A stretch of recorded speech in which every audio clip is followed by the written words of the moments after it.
So today we're using the air fryer. Everyone knows I love it. We are making chicken palmy. It's gonna be delicious. Okay, so we've got some chicken fillet. It's a chicken breast fillet that I've sliced thinly. We're gonna pop it in some egg just to dip it in there and coat it. And then we're gonna throw it straight into a panko breadcrumb mix. This mix has got some paprika, oregano, salt, pepper, any other flavor you really like, pop it in here.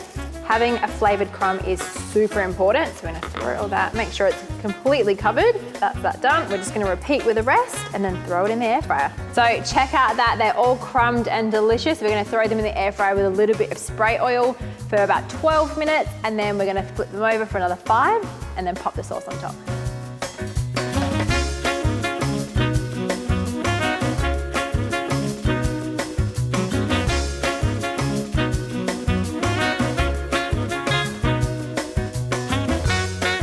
So how good did that look? The air fryer ones are seriously my favorite, so crispy and delicious. You're gonna love this one. Grab the recipe and let me know how you go.